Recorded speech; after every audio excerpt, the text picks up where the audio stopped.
Voilà, le décompte est terminé. Bonjour et bienvenue à tous. Bienvenue également à ceux qui nous suivent sur Internet. Nous prions pour que le Dieu Très-Haut comble vos attentes et vous donne la paix. Bienvenue également si vous êtes ici pour la première fois. Sachez que cela nous fait très plaisir de vous avoir pour partager ces moments ensemble. Ce matin, nous voulons célébrer notre Dieu parce que c'est lui qui est tout en haut, dans les cieux.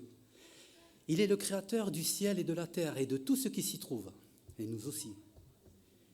Ce Dieu qui paraît si inaccessible et pourtant qui est si près de nous, par Jésus qui est venu sur cette terre et le Saint-Esprit qui nous a donné. Nous avons comme moyen de le rencontrer sa parole, la Bible, qui nous conduit à lui. Nous rappelant le message de notre frère Guillaume, l'autre dimanche, nous pouvons dire « N'ayons pas peur, ne nous cachons plus. Jésus est un message de paix, c'est une bonne nouvelle qui nous est donnée. » Avant toute chose, je vous propose de prier pour remettre ces moments à notre Dieu. Seigneur notre Dieu, nous te bénissons parce que tu es celui qui est tout en haut dans les cieux et qui règne majestueusement dans la justice, dans l'amour. Tu es le véritable, notre Créateur. Père Céleste, nous nous prosternons devant ta face ce matin pour te demander que tu diriges toutes choses. Nous voulons que ce culte t'honore parce que tu en es digne. Père Céleste, nous voulons aussi avoir une pensée pour nos frères qui sont persécutés à cause de ton nom. Nous savons que déjà tu leur as donné une bénédiction dans ta parole, mais nous te prions pour que tu sois près d'eux par ton esprit et que tu réconfortes leur cœur. Nous te remettons ces moments au nom de Jésus. Amen. Je vous propose pour ce premier chant de vous lever. Nous allons chanter « Quand j'ai vu tes mains », ce chant qui est un chant de louange à notre Seigneur Jésus.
Quand j'ai vu ton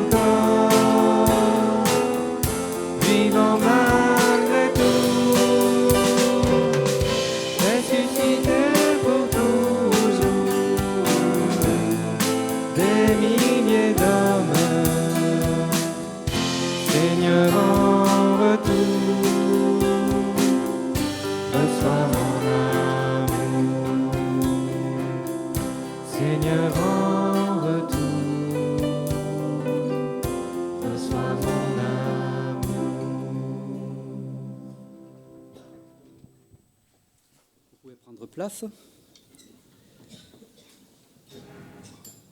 Je voudrais vous donner juste une petite information. Si vous entendez un léger murmure au fond de la salle, ne soyez pas inquiets, c'est quelqu'un qui traduit à une autre personne. Voilà, ils font tout pour être le plus discret possible, mais voilà, ceci étant dit, c'est fait. Nous venons de chanter « Seigneur, en retour, reçois mon amour ». 2 fois. « Seigneur, en retour, reçois mon amour ». Ma lecture biblique en ce moment, c'est les rois et les chroniques. Et en lisant les rois et les chroniques, je me suis rendu compte, et surtout de voir tous ces rois d'Israël qui se sont succédés, et comment chacun avait le choix et la liberté d'agir, je me suis rendu compte que j'étais quelqu'un qui aimait le Seigneur, qui fait ce qui est droit aux yeux de l'Éternel, mais peut-être que je n'avais pas fait disparaître tous les hauts lieux de ma vie. Je me suis rendu compte que certains hauts lieux ne disparaissent pas facilement et sont durs à cuire. Avant d'aller plus loin, je vous propose de chanter cette prière pour demander l'aide à notre Dieu. Abba, Père. Nous pouvons nous lever pour ce chant.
Vous pouvez prendre place.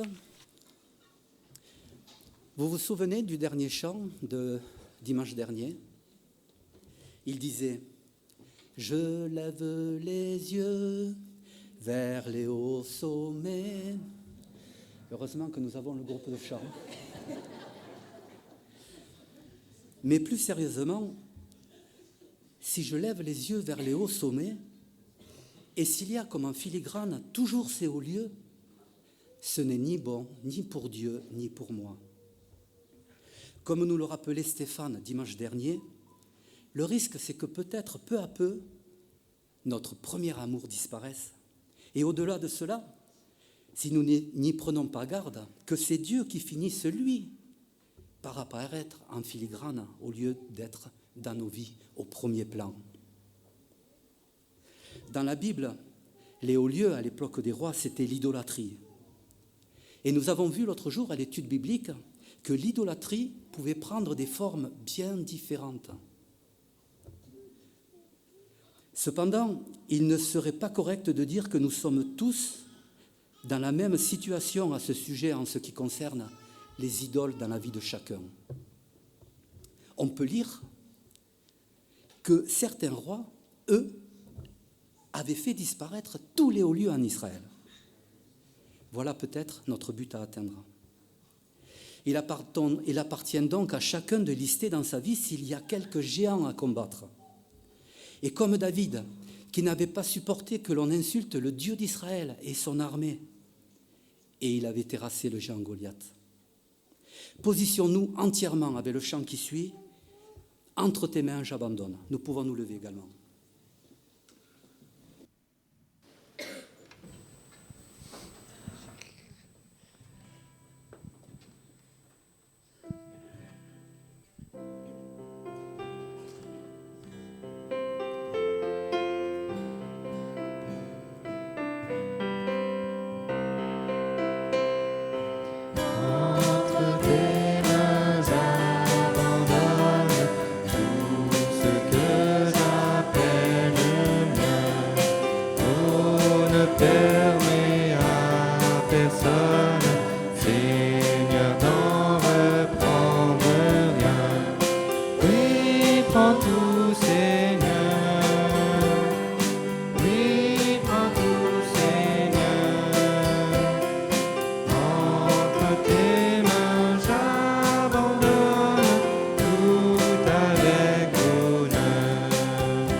bien gardé, je te livre tout avec bonheur. Tu connais mieux que moi-même tous les besoins de mon cœur. Et pour mon bonheur suprême, je veux rendre vainqueur. Oui, prends tout, Seigneur. Oui, prends tout, Seigneur. Je ne vis plus pour moi-même, mais pour mon Sauveur.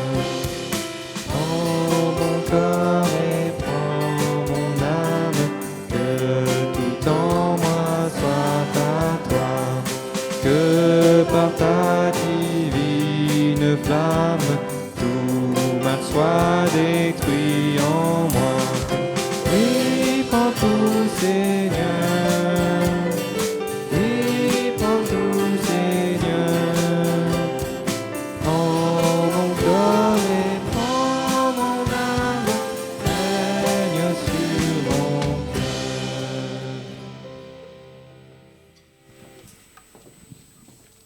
Vous pouvez prendre place.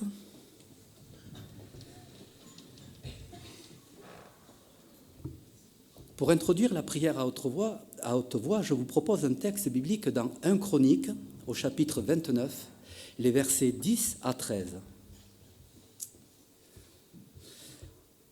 David bénit l'Éternel en présence de toute l'assemblée. Il dit : Béni sois-tu d'éternité en éternité, Éternel, Dieu de notre Père Israël.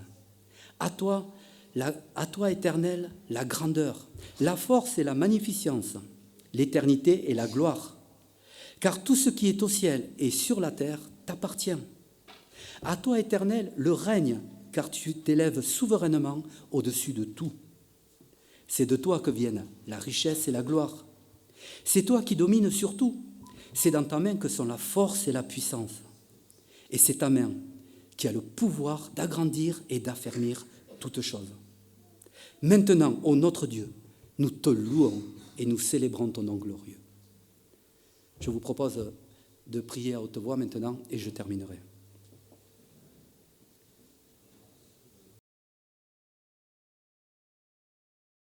Seigneur notre Dieu, nous te bénissons pour ta fidélité. Merci parce que c'est toi qui as le pouvoir d'agrandir et d'affermir. Devant ce mur qui nous paraît si infranchissable, oui Père, sans toi nous sommes rien. Nous voulons te confier nos vies, parce que tu es ce Dieu merveilleux, majestueux. Au nom de Jésus, Amen.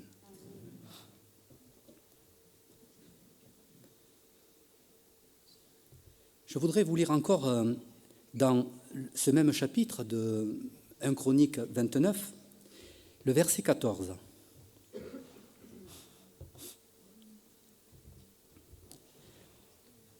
Car qui suis-je et qui est mon peuple pour que nous puissions te faire volontairement ces offrandes? Tout vient de toi, et nous recevons de ta main ce que nous t'offrons. Nous recevons de sa main ce que nous lui offrons. C'est exactement cela.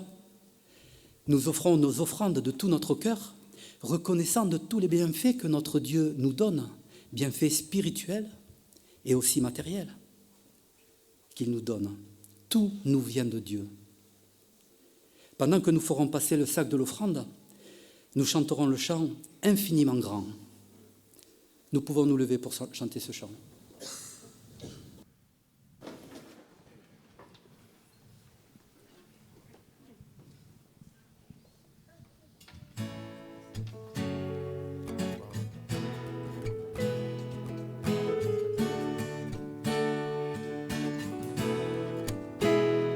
Quand je sonde l'univers, les astres que tu as créés, les océans, les mers, tout me révèle ta majesté. Alors mon âme peut s'écrier de tout mon cœur.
tu es infiniment grand, éternel puissant, roi majestueux. Oh Dieu, tu es infiniment grand, éternel puissant, roi majestueux.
Vous pouvez prendre place et nous allons remercier Dieu pour les offrandes.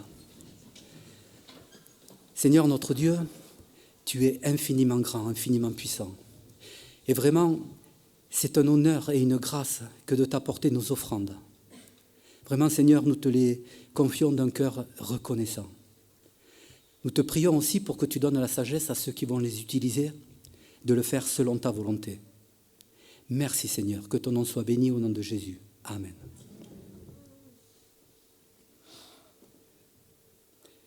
Pour nous préparer à la table du Seigneur, nous allons lire dans 1 Corinthiens, chapitre 15, les versets 45 à 49. C'est pourquoi il est écrit « Le premier homme, Adam, devint une âme vivante. Le dernier Adam est devenu un esprit vivifiant. Mais ce qui est spirituel n'est pas le premier. C'est ce qui est naturel. Et ce qui est spirituel vient ensuite. Le premier homme tiré de la terre est terrestre. Le second homme est du ciel. Tel est le terrestre, tels sont aussi les terrestres. Tel est le céleste, tels sont aussi les célestes. Et de même que nous avons porté l'image du terrestre, nous porterons aussi l'image du céleste. Jésus, lui le Très-Haut, celui qui est digne d'être adoré par-dessus tout, parce qu'il est le Fils unique, le Fils du Dieu vivant, le véritable. Il n'a pas hésité à venir jusque tout en bas et de subir pour nous l'humiliation du péché, sans rien négliger, allant jusqu'à toute la volonté du Père, puisqu'il est ce second homme du ciel. Il a englouti le péché en payant le prix de notre dette pour nous, annulant ainsi la malédiction du premier homme, Adam. Mais il est vrai Dieu, et il est ressuscité. La mort n'a pu le garder. Et par la foi et la repentance, nous pouvons désormais être délivrés de cette malédiction et de retrouver notre place auprès de Dieu. Voilà pourquoi nous voulons, par amour et en retour du sien, en comptant sur lui, faire tous les efforts de chasser tous les faux dieux de nos vies. Il en est digne, il est céleste. Je rappelle les conditions pour participer à ce repas. Il faut être né de nouveau et en avoir témoigné par les eaux du baptême. et que chacun s'éprouve soi-même. Donc je demande aux frères que j'ai sollicités tout à l'heure de venir m'aider à distribuer le pain et le vin. Et ceux qui peuvent et veulent participer à ce repas, de se lever maintenant pour faciliter la distribution.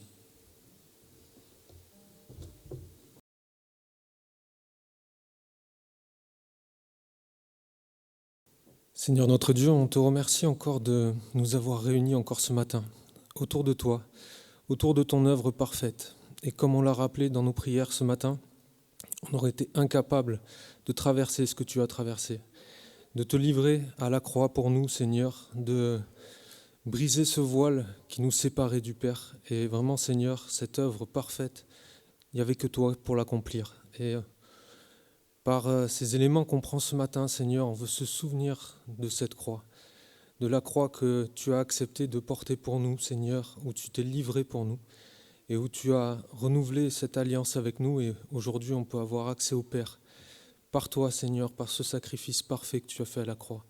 Et c'est par ce pain que nous prenons que nous nous rappelons de ce corps brisé à la croix que tu as livré pour nous. Et on t'en remercie, Seigneur. En ton nom, Seigneur Jésus-Christ. Amen. Prenons le pain.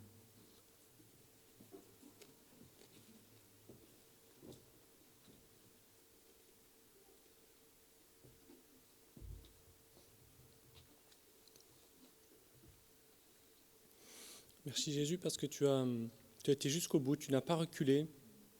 On veut prendre ce vin en souvenir de ce symbole de ton sang qui a coulé à la croix, à ta vie que tu as donnée pour nous qui ne méritons rien. Mais maintenant tu nous offres ce salut par grâce, alors voilà, on veut l'accepter et encore te dire merci pour ce que tu as fait pour nous. Amen. Buvons le vin.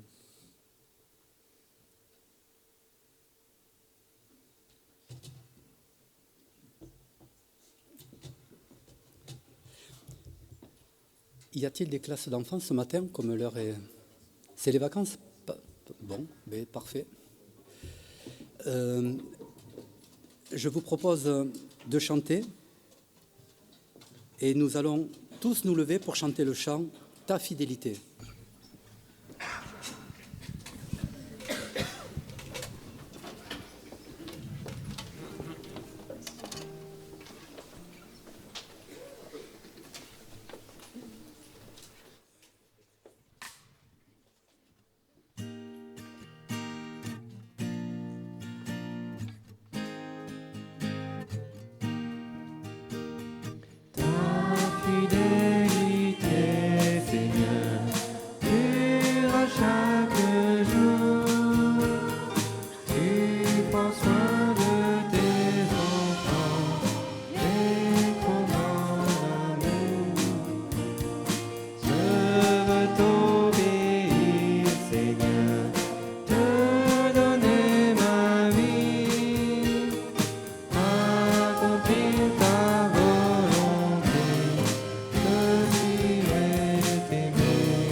Vous pouvez prendre place. Nous allons prier pour le message qui va avoir lieu dans quelques instants. Seigneur notre Dieu, nous voulons te bénir et te glorifier parce que ce matin, les enfants peuvent rester avec nous, c'est les vacances. Mais nous te prions quand même de toucher leur cœur. Nous voulons aussi te demander d'ouvrir nos cœurs pour ce qui va être dit par Alain.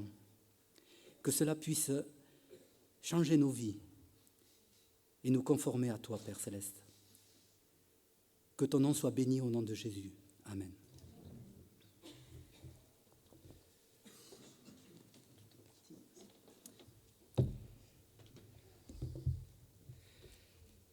C'est vraiment un grand plaisir d'être rassemblés à nouveau ensemble ce matin pour adorer notre Seigneur. Et dans un temps de culte, il est aussi un moment important d'avoir un temps de méditation autour de la parole de Dieu. Alors l'actualité n'est pas très très réjouissante, elle est même un petit peu sombre et difficile. Et je voudrais ce matin vous proposer une méditation autour d'un mot que nous entendons tous les jours à la télévision, à la radio malheureusement, c'est le mot otage. Les otages. C'est un mot qui revient car nous savons que depuis le 7 octobre, il y a eu un drame épouvantable pour Israël. Des kibboutz ont été totalement détruits, Niram, Be'eri, Kfar Aza, 1400 victimes, 240 otages. Et aujourd'hui encore, plus de 130 otages, après des mois et des mois, sont toujours en captivité. L'un d'eux, là comme j'ai un abonnement à Israël Magazine, l'un de ces otages, le voici, Biba. Quand il a été pris, il avait 9 mois. Et le 18 janvier, c'était son premier anniversaire. Et donc la famille, c'est tout un reportage dans le magazine, la famille, vous vous imaginez les circonstances, d'essayer de célébrer le premier anniversaire d'un enfant sans qu'il soit là. Cette violence, en tant que chrétiens, en tant qu'Église, nous pouvons y porter plusieurs regards. Et je voudrais qu'on retienne ce matin que le regard principal, l'explication la plus profonde, tient à la nature humaine. Si nous n'étions pas pécheurs, si l'humanité n'avait pas péché, nous n'en serions pas là et nous n'aurions pas autant de souffrances, autant de guerres, autant de cruauté. L'empire du mal, l'empire du péché, c'est quelque chose de profond. Et ce péché, il existe dans le cœur de tout être humain sans exception. Car l'actualité que nous regardons est échafaudée par des humains.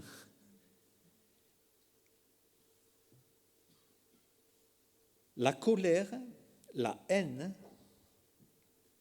est réelle. Et d'ailleurs, quand il y a eu le 7 octobre, nous avons pu voir des destructions, nous avons pu voir beaucoup de souffrances. Les otages qui ont été pris ont des familles, et ces familles aujourd'hui sont allées vers le Parlement d'Israël, vers les autorités, et ont réclamé, faites tout ce qu'il faut pour qu'on les récupère. Il y avait aussi pas mal d'hostilité entre les familles et le gouvernement d'Israël. Et ce sujet, ce climat, eh bien pour nous, chrétiens, nous avons bien sûr l'éclairage de la parole de Dieu. Et je vais vous proposer un petit texte qui va nous permettre de reprendre ces faits et de tirer quelques leçons spirituelles. Alors ce texte, il se trouve dans 1 Samuel 30, car sachez-le, cette Bible qui est la parole de Dieu est un miroir qui révèle la nature humaine. Et ce que nous faisons aujourd'hui en tant qu'être humain a été fait autrefois. Il n'y a rien de nouveau.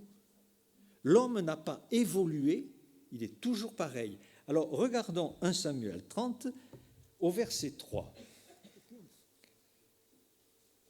David et ses gens arrivèrent à la ville et voici, elle était brûlée. Leurs femmes, leurs fils et leurs filles étaient amenés captifs ou ont été pris en otage. Alors David et le peuple qui était avec lui élevèrent la voix et pleurèrent jusqu'à ce qu'il n'y aurait plus la force de pleurer. Les 2 femmes de David avaient été amenées, Achinoam de Jisraël et Abigail de Carmel, femme de Nabal. Et David fut dans une grande angoisse, car le peuple parlait de le lapider, parce qu'ils avaient tous de l'amertume dans l'âme, chacun à cause de ses fils et de ses filles. Mais David reprit courage en s'appuyant sur l'Éternel, son Dieu. Alors cette histoire, qui est très très ancienne, a été provoquée par des Amalécites. C'était une tribu qui était installée le long de la côte d'ailleurs d'Israël jusqu'en Égypte. Et ils étaient des ennemis systématiques d'Israël, génération après génération. Cela avait commencé avec Amalek. Alors Amalek, chef d'une tribu, apprend que le peuple juif sort de l'Égypte. Non seulement il l'apprend, mais toutes les tribus de la région apprennent dans quelles circonstances l'intervention miraculeuse et providentielle de Dieu, les fléaux qui sont tombés sur l'Égypte. Et bien sûr, Amalek aurait pu se dire, comme d'autres l'ont fait, « ce Dieu est bien supérieur au mien, je vais laisser le mien et je vais prendre parti du côté du vrai Dieu qui se révèle au travers de ce peuple. » Mais cela ne s'est pas passé ainsi. Amalek, dès la sortie d'Égypte, va repérer ce peuple. Et dans le Sinaï, à Réphidim, alors ils ne sont pas du tout encore arrivés, Amalek va déclarer la guerre et essayer d'exterminer ce peuple. Et c'est à cette occasion d'ailleurs que nous avons la célèbre intercession de Moïse qui levait les bras au ciel. Et quand les bras étaient levés au ciel, Josué et son armée avaient le dessus sur Amalek. Et quand il était fatigué et rebaissait les bras, c'était les Amalécites qui avaient le dessus. Les générations passent, mais la transmission de la haine du peuple d'Israël est donnée en héritage. Et c'est pour cela que du temps de David, bien sûr, il va y avoir ce désastre et Tsiglad, qui est la ville où étaient toutes les familles, a été brûlée et attaquée. Cette haine envers Dieu, envers son peuple, est un fil conducteur dans toute la Bible et dans l'histoire de l'Église.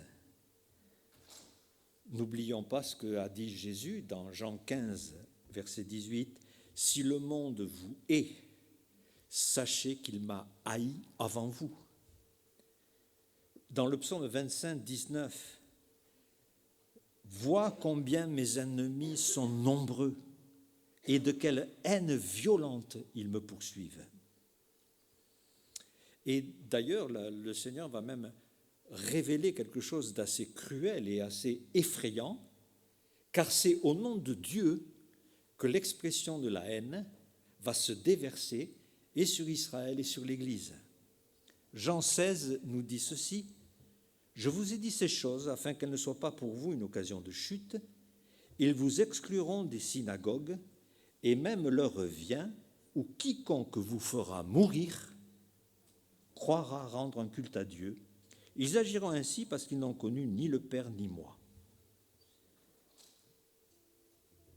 Quand quelqu'un tue au nom de Dieu, c'est la preuve qu'il ne connaît pas Dieu. C'est ce que le Seigneur dit en toutes lettres. Alors David arrive dans sa ville, Tsiglad,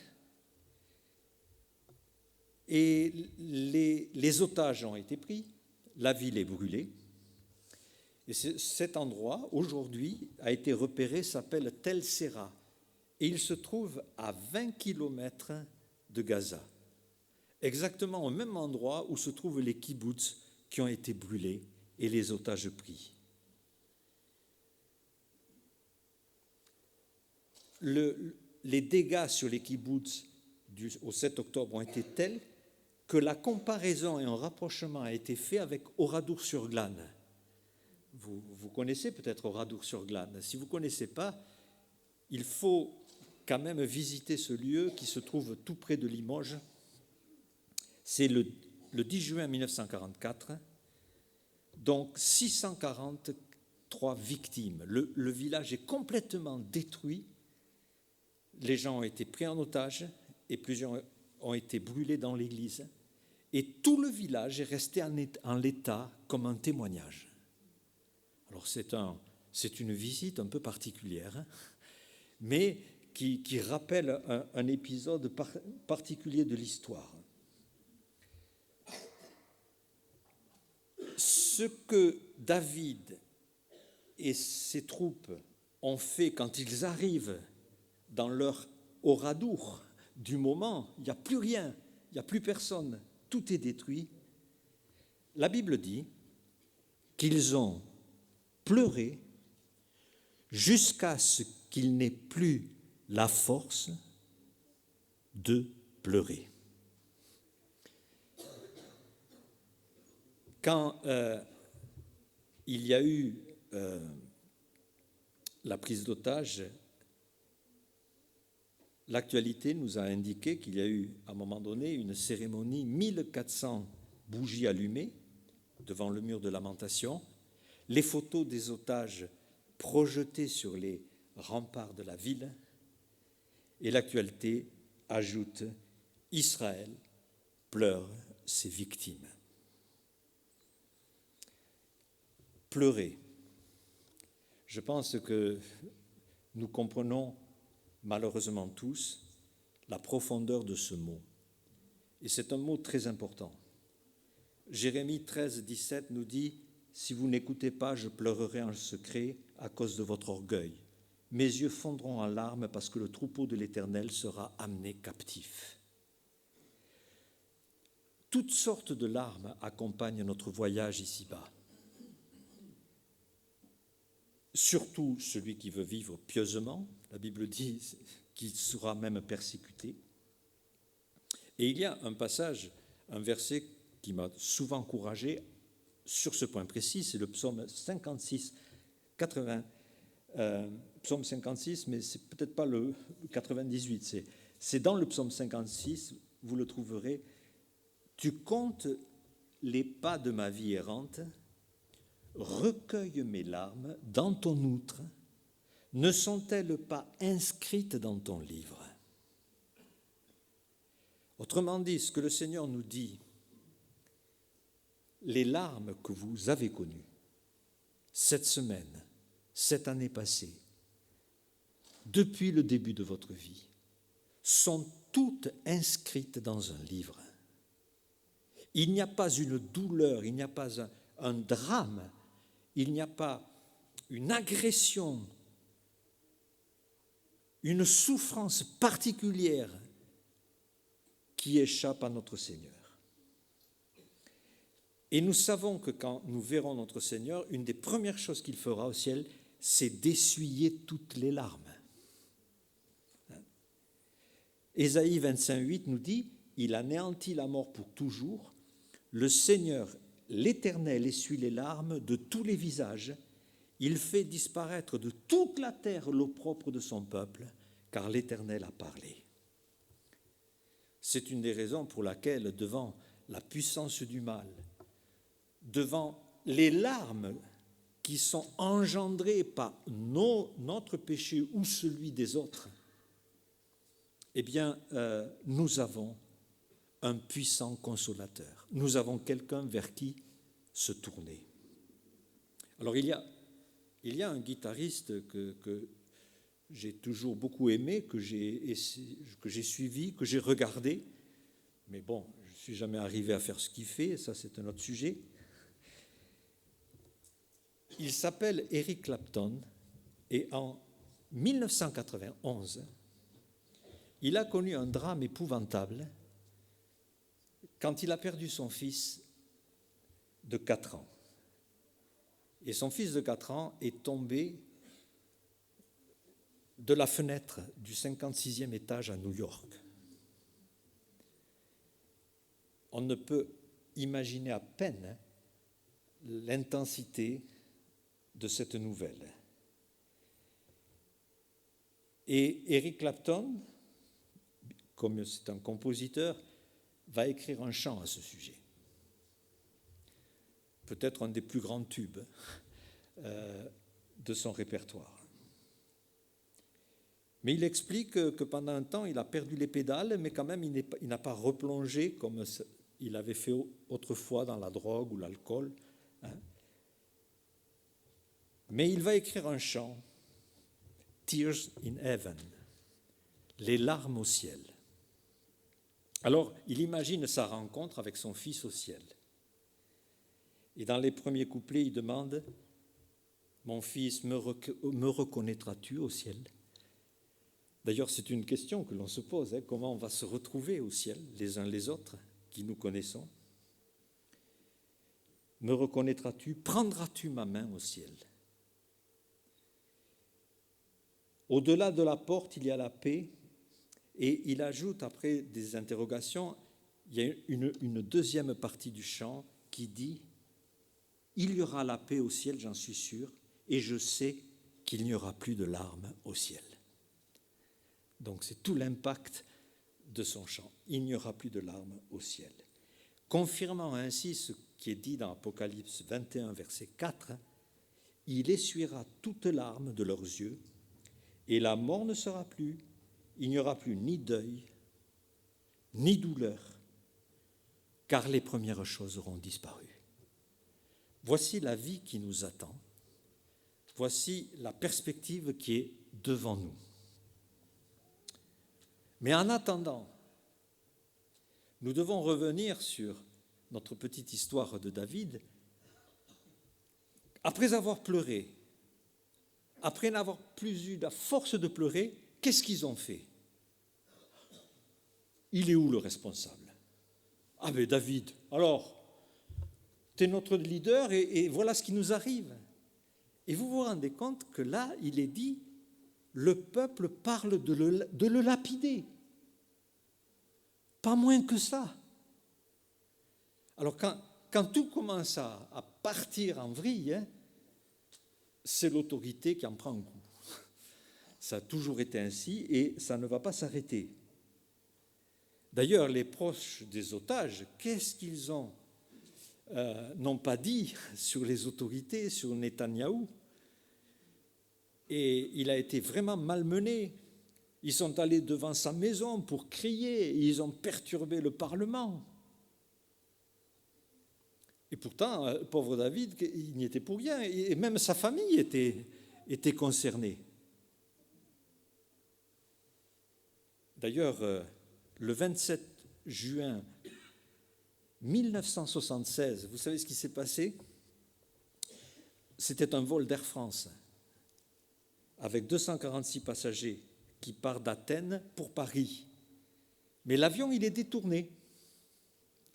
Et il se retrouve en Ouganda.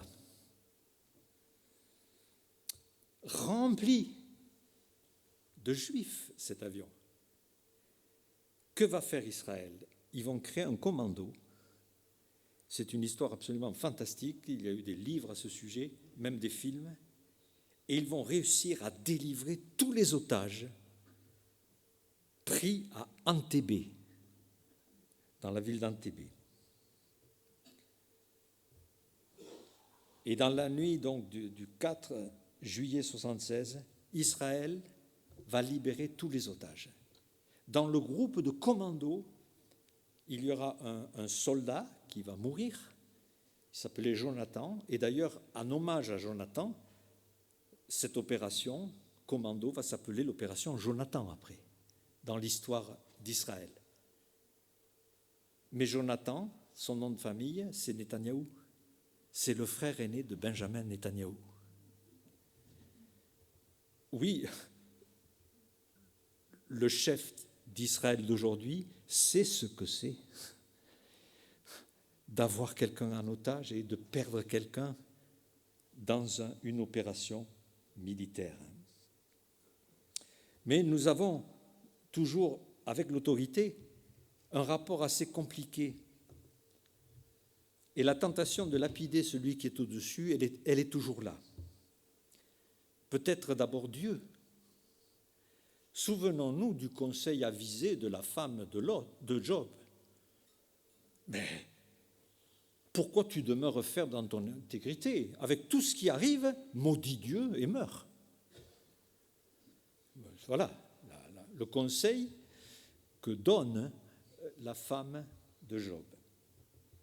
Et dans notre cœur, quand ça va mal, on part peut-être en colère. Il y a un temps de colère contre Dieu. On se dit, mais pourquoi il m'arrive ceci? Pourquoi je dois souffrir à ce point? Et pourtant, la Bible nous dit, respectez l'autorité. Alors, il y a toutes sortes d'autorités. Il y a l'autorité civile. Pierre 2 nous dit, soyez soumis à cause du Seigneur à toute autorité établie par les hommes. Il y a l'autorité parentale aussi. Éphésiens 6 nous dit, honore ton père et ta mère. Il y a l'autorité spirituelle. Cela nous est bien décrit dans Hébreux 13. Obéissez à vos conducteurs et ayez pour eux de la déférence, car ils veillent sur vos âmes, comme devant en rendre compte.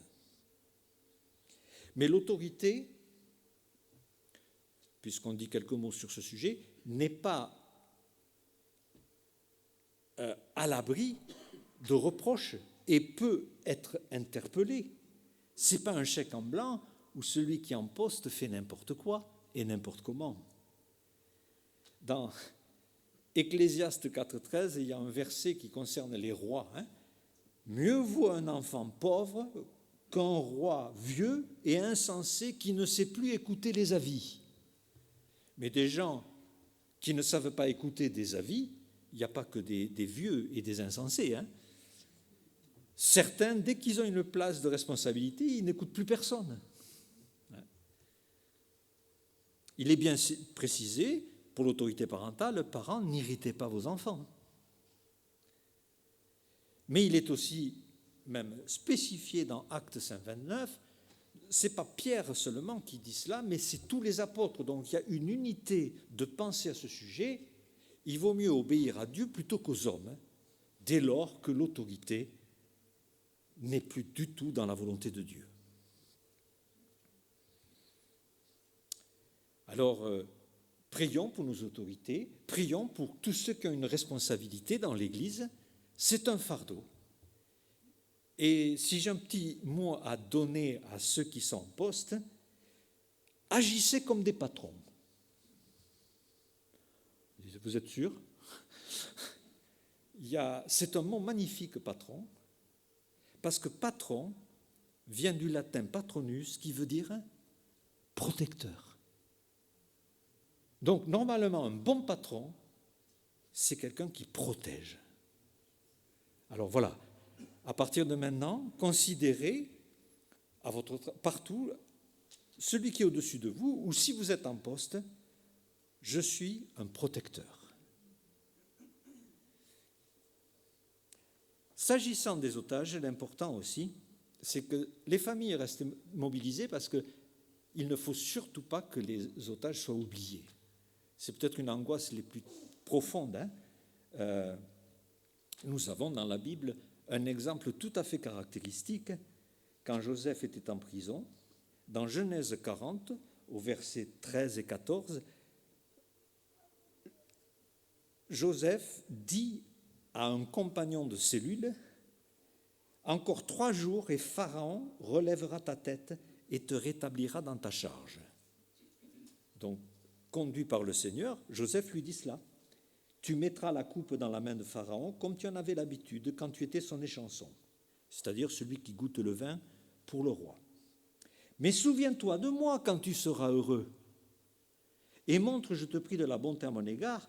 Parle en ma faveur à Pharaon et fais-moi sortir de cette prison. Souviens-toi de moi. » Mais nous avons ce verset, malheureusement, le verset 23 du même chapitre. Le chef des échansons ne pensa plus à Joseph, il l'oublia. Malheureusement, le prisonnier est oublié. C'est pour cela qu'il nous est demandé dans Hébreux 12, verset 3, « Souvenez-vous des prisonniers comme si vous étiez aussi prisonniers, de ceux qui sont maltraités comme étant vous-même dans un corps. » Pensons-nous aux prisonniers. Vous savez que chaque année, Portes Ouvertes publie l'index mondial des persécutions des chrétiens. Cet index vient de sortir il y a peu de temps. Et en 30 ans, le nombre de pays touchés par la persécution des chrétiens a doublé. Et cet index est utilisé par tous les grands journaux, par tous les organes de presse comme une référence. Et Portes Ouvertes est une œuvre évangélique. Paul a été arrêté, conduit à Rome, en prison. Et selon le système judiciaire romain, Paul avait l'occasion de se défendre, mais il est seul. Personne n'ose venir plaider ou témoigner pour lui.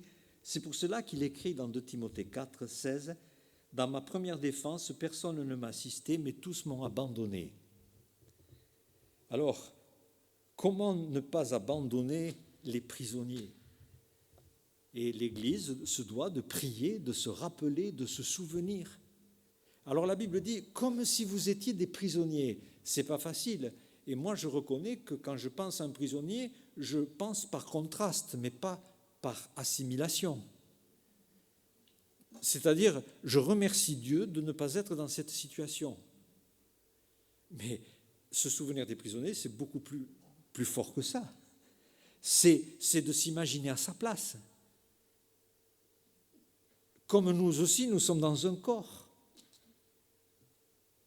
Et vraiment, oui, pleurer avec ceux qui pleurent, souffrir et prier pour eux et nous rendre compte, bien sûr, par conséquent, nous rendre compte du privilège qui est le nôtre, d'être plus ou moins épargnés de la cruauté humaine et de cette haine envers les choses de Dieu. Alors David, le passage dit, il reprit courage en s'appuyant sur l'Éternel. Comment Israël va reprendre courage? Comment nous, Église, nous pouvons reprendre courage? Pour Israël, c'est difficile en ce moment. L'antisémitisme monte de plus en plus, mais partout. J'étais même surpris, en Suisse, on refuse de louer des skis aux Juifs. Une station de ski refuse de leur louer des skis. En Jordanie, il y a maintenant un grand restaurant qui vient d'ouvrir avec la faveur des autorités, qui s'appelle le 7 octobre. Dans le livre de la Genèse, la promesse inconditionnelle de donner ce pays aux descendants des patriarches revient 10 fois. Et Israël ne peut reprendre confiance qu'en regardant les promesses qui leur sont destinées.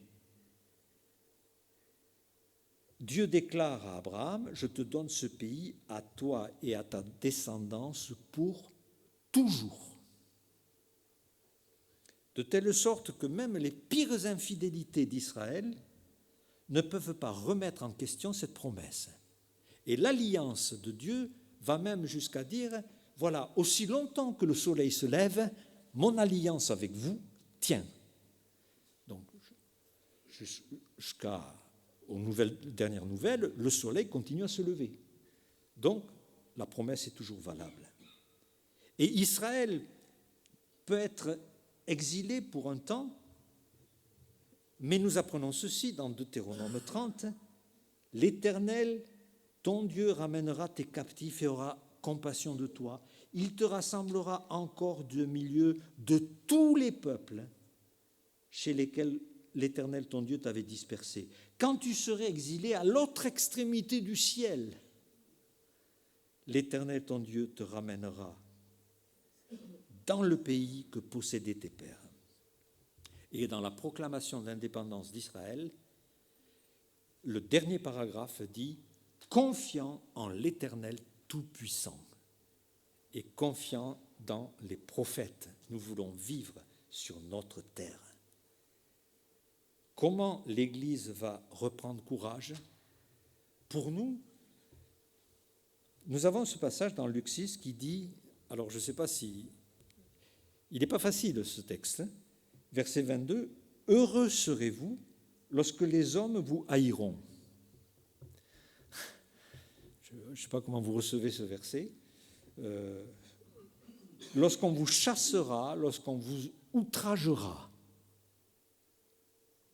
Vous vous rendez compte? Tressaillez d'allégresse parce que votre récompense sera grande dans le ciel. Autrement dit, je ne peux pas tenir au présent si je n'ai pas une perspective future. La souffrance présente ne peut être tolérable que s'il y a un encouragement à venir. Et c'est ce qu'a vécu notre Seigneur dans Hébreux 12, ayant les regards sur Jésus, qui, en vue de la joie qui lui était réservée, a souffert la croix. Il a pu souffrir la croix parce qu'il savait toutes les conséquences positives que cela aurait. La joie réservée, c'est-à-dire de se retrouver avec l'ensemble des rachetés. Je vous ai dit ces choses, Jean 16, dit le Seigneur, afin que vous ayez la paix en moi. Vous aurez des tribulations dans le monde, mais prenez courage. Prenez courage, j'ai vaincu le monde. Aujourd'hui, juifs et non-juifs, nous avons un point commun. Le point commun, c'est que le mal a triomphé de nous. Et le juif en tant qu'individu est tout aussi pécheur que le non-juif. Romains 3,9 nous dit « Nous avons prouvé que tous, juifs et non-juifs, sont sous l'empire du péché. » L'empire du péché, un empire qui garde en otage tous ces sujets. Cet empire qui nous fait la guerre, comme nous voyons cette guerre au Moyen-Orient, mais c'est une autre guerre de notre niveau. 1 Pierre 2, « Bien-aimés, je vous exhorte comme étrangers et voyageurs sur cette terre, de vous abstenir des convoitises charnelles qui font la guerre à l'âme. » Et nous avons des combats, nous avons une puissance qui convoite un territoire, celui de notre cœur. Il nous rend captifs. Romains 7 nous le rappelle.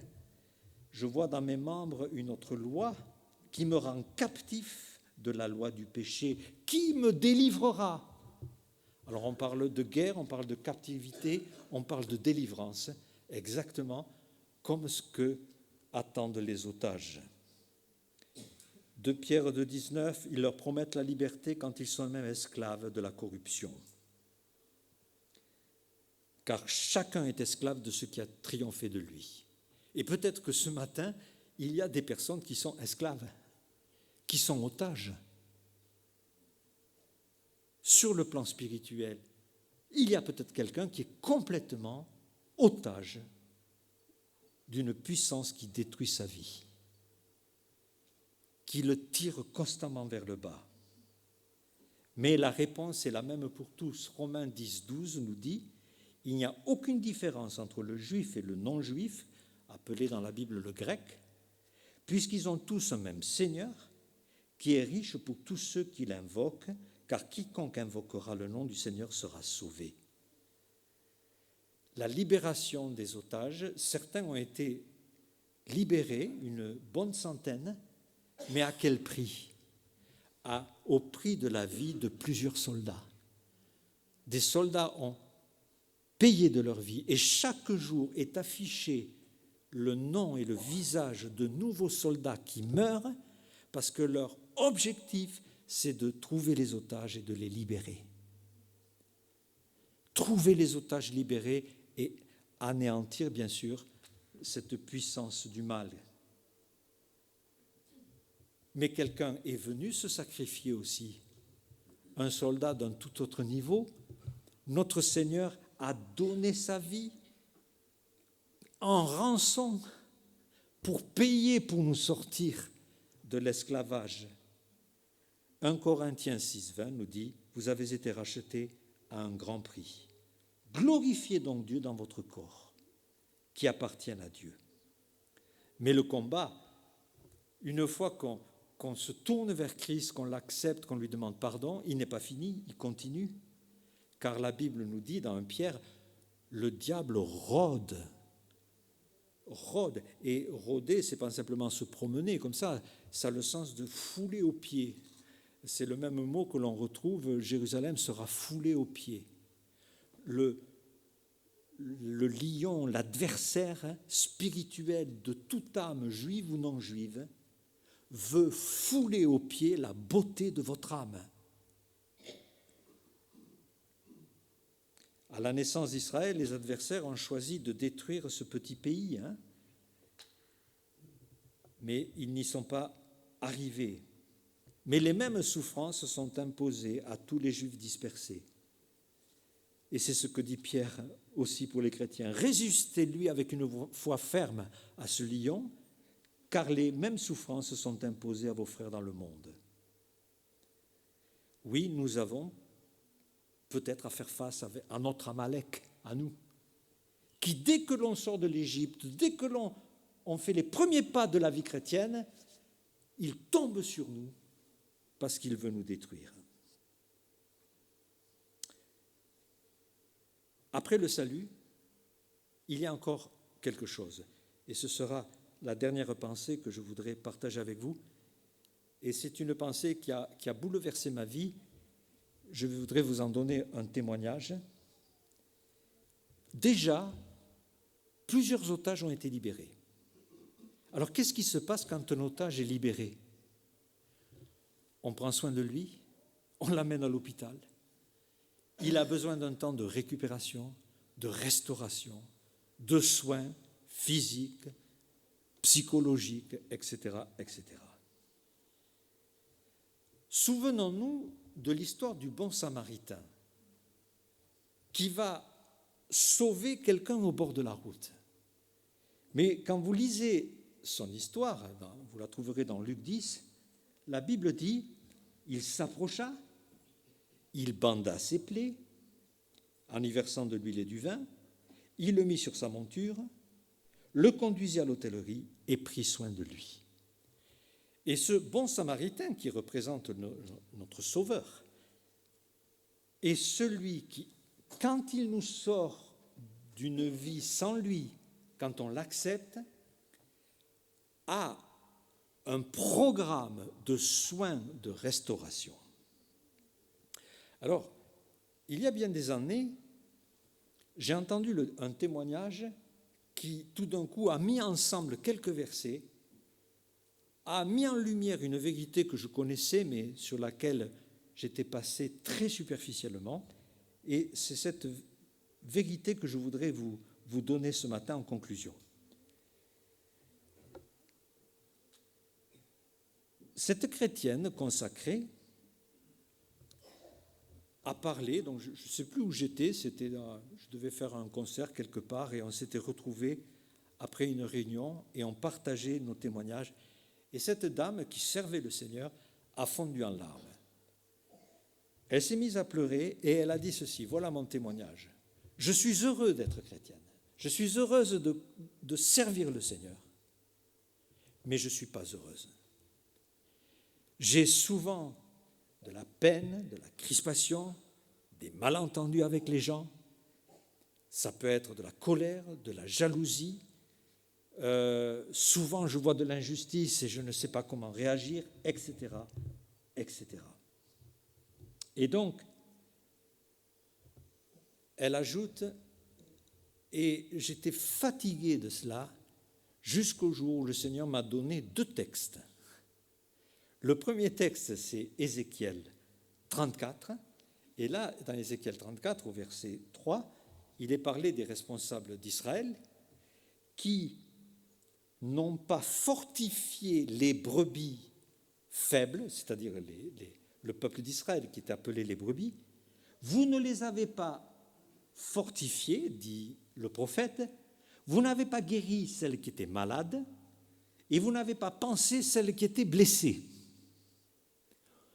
Et malheureusement, vous vous êtes occupé de vous, mais vous avez complètement zappé l'état des brebis. Et elle a dit, ce premier passage m'a révélé ceci. Mais je suis une brebis du Seigneur, mais je suis faible, je suis malade, je suis blessé. Et cela depuis très longtemps. Et j'ai amené avec moi des blessures que j'avais eues quand j'étais otage et quand j'étais encore sans Christ. Et donc, un deuxième passage est venu compléter ce premier, c'est Ésaïe 53, verset 4. Ce sont nos souffrances qu'il a portées. C'est de nos douleurs qu'il s'est chargé. Alors après, le passage parle des péchés, mais ici, ce sont nos souffrances, ce sont nos douleurs. Psaume 147, verset 3 nous dit « L'Éternel guérit ceux qui ont le cœur brisé et il pense leurs blessures. » Alors, ce jour-là, je me suis dit, mais c'est vrai, chaque fois que je prie Jésus, je prie pour... Bon, j'ai prié pour mon salut, après j'ai plus à prier ça. Je prie pour confesser un péché, ou je prie, Seigneur, bénis, parce que je vais faire ceci, je vais faire cela. Mais est-ce que depuis que je suis chrétien, je suis venu une seule fois au pied du Seigneur en réalisant qu'il voulait aussi soigner toutes les blessures et toutes les plaies ouvertes qui ont été provoquées par l'entourage, souvent par la famille, par des proches, par les gens que nous avons croisés, par des circonstances de vie. Et ces blessures, nous les traînons dans la vie chrétienne. Et nous n'avons jamais fait la démarche de les déposer aux pieds du Seigneur, comme nous avons fait la démarche de déposer notre péché pour être pardonné aux pieds du Seigneur. Et cette dame a dit, quand j'ai compris ça et que je l'ai fait, mais tout d'un coup, j'ai un poids immense s'est enlevé. Le Seigneur m'a restauré. Parce que jusque-là, je cherchais la guérison au travers de la relation avec les autres. Et quand quelqu'un n'était pas au top niveau avec moi, je lui en voulais. Mais en fait, au fond, inconsciemment, j'aurais bien voulu qu'il soigne mes blessures. Et parfois, je croisais des gens qui étaient à la source de ces blessures. Et évidemment, je les secouais, je n'étais jamais en phase de relation normale avec eux. Mais pourquoi ? Pour une simple raison, c'est parce que ce n'est pas eux qui peuvent me soigner. Et le jour où on apprend que les hommes ne peuvent pas nous soigner, que c'est Jésus-Christ, mais ça ouvre un boulevard énorme. Et quand on est restauré par le Seigneur, notre relation avec les gens sont beaucoup plus apaisées parce que nous sommes enfin des otages qui sont à nouveau sur pied. Et nous ne cherchons plus au travers des autres des choses que seul le Seigneur peut nous donner. Et pour moi, ça a été un tournant immense. Alors parfois, j'oublie un peu cela. Et je me rends compte que je rends ma relation avec les gens un peu difficile parce que j'essaie de leur faire comprendre par des messages subliminaux très, très, très indirects. Et j'ai besoin que vous vous occupiez un peu mieux de moi. Mais non, ça ne marche pas, ça ne marche pas. Alors, bien sûr, on reçoit beaucoup des autres, mais ça, c'est un complément. Mais d'abord, il faut venir au pied du Seigneur. Et je voudrais que cela soit l'occasion pour chacun de reprendre courage. Alors, je ne vais pas faire d'appel pour que vous fassiez un pas, mais si le Seigneur vous parle, je suis sûr qu'aujourd'hui, avant que la journée se termine, vous allez dire au Seigneur, eh bien oui, je dépose à tes pieds toutes mes blessures et j'arrête d'en vouloir aux autres.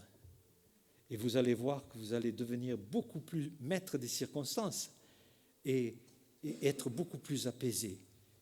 Nous avons un Seigneur qui nous dit « Prenez courage, j'ai vaincu le monde ». Ça veut dire qu'il a vaincu le mal, il a vaincu le péché, il a vaincu toutes les formes de péché et de ses conséquences.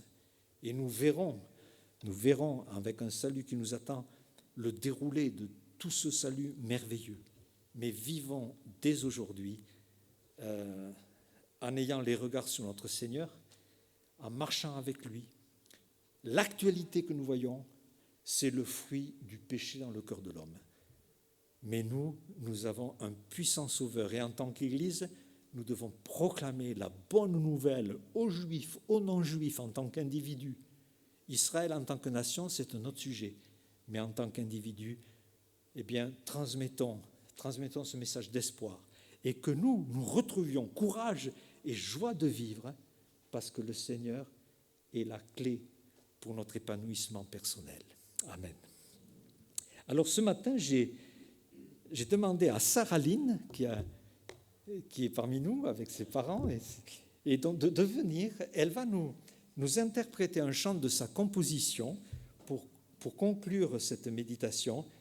Ce chant s'appelle « Courage », tout simplement. Un chant que j'aime beaucoup et que je trouve de circonstance pour clôturer ce moment.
Moi j'ai vaincu le monde, ne crains rien, je te porte sous mon aile. Courage, courage, moi j'ai vaincu le monde, je suis avec toi jusqu'à la fin du monde. Courage, courage, moi j'ai vaincu le monde, ne crains rien, je te porte sous mon aile. Courage, courage, moi j'ai vaincu le monde, je suis avec toi jusqu'à la fin du monde.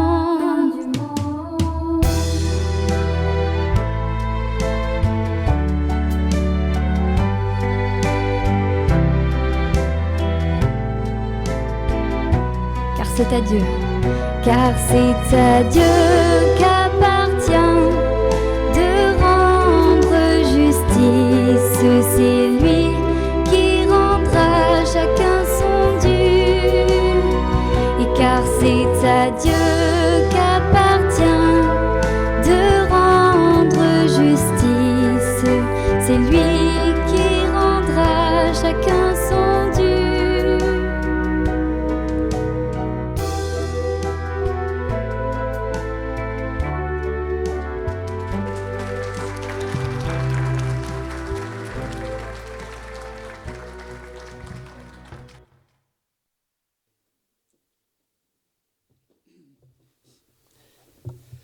Merci beaucoup pour ce chant qui agit déjà comme un pansement. J'adhère complètement à ce chant et à ce message. Merci beaucoup de la part de notre Dieu et de ceux qui ont interprété tout ceci. Et je peux vous dire que notre Dieu prend soin de toutes nos blessures, celles qui viennent de nous, mais celles qui viennent des autres aussi. Et je peux vous dire qu'il n'en néglige pas la moindre chose. Il va jusqu'au bout de tout. Cela peut prendre du temps, mais courage, comme il nous l'a été rappelé ce matin. C'est à lui que nous devons placer notre confiance. C'est lui qui fait toutes choses. Merci beaucoup. Merci beaucoup. Alors, il est midi juste. Est-ce que vous voulez qu'après les annonces, on chante un dernier chant ou on reste là-dessus? Alors, je donne la place à qui pour les annonces? Josias, Benjamin? C'est Josias.